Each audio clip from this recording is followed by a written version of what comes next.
সাল ১৯৫৯। পূর্ব পাকিস্তানে তখনও স্বাধীনতার আলো এসে পৌঁছায়নি। ঢাকার বুকে একটি জাতীয় পরিষদ ভবনের কথা চিন্তা করছেন তৎকালীন পূর্ব পাকিস্তান সরকার। জাতীয় পরিষদ ভবনের নকশা তৈরি করার জন্য দায়িত্ব দেওয়া হয় যুক্তরাষ্ট্রের স্থপতি লুই কানকে। সাল ১৯৬২। প্রথমবারের মতো যুক্তরাষ্ট্র থেকে ঢাকায় আসেন লুই কান। জাতীয় পরিষদ ভবন তৈরির জন্য ঢাকার শেরেবাংলা নগরকে নির্ধারণ করেন তিনি।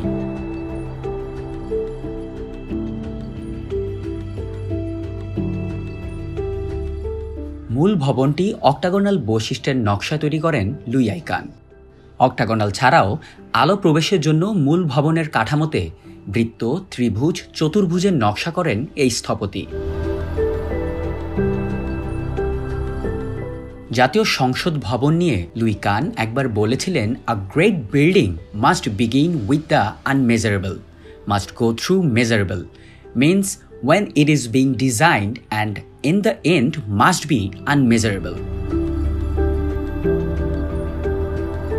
১৯৬২ সালে প্রকল্প শুরু হলেও বিভিন্ন রাজনৈতিক অস্থিরতা, মুক্তিযুদ্ধ এবং বাজেট সংকটের কারণে থেমে থেমে চলে সে নির্মাণ কাজ। এরই মধ্যে স্বাধীনতার আলো এসে পৌঁছায়। পূর্ব পাকিস্তানের জন্ম নেয় বাংলাদেশ নামের স্বাধীন দেশ।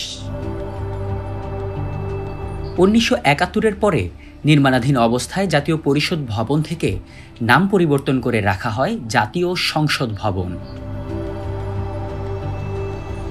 ভবনটির কাজ সম্পূর্ণ হওয়ার আগেই ১৯৭৪ সালে মৃত্যুবরণ করেন লুই কান।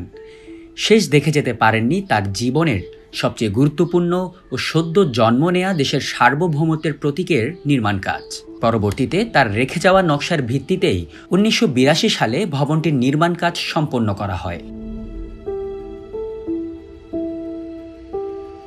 নকশা অনুযায়ী ভবনের কেন্দ্রস্থলে অবস্থিত সংসদ কক্ষ, এর চারপাশে অবস্থিত লাইব্রেরি, অফিস, প্রার্থনা কক্ষ।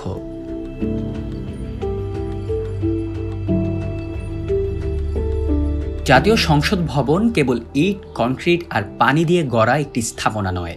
গণতন্ত্র, স্থাপত্য এবং সংস্কৃতি একসঙ্গে মিলিত হয়েছে এই সংসদ ভবনে।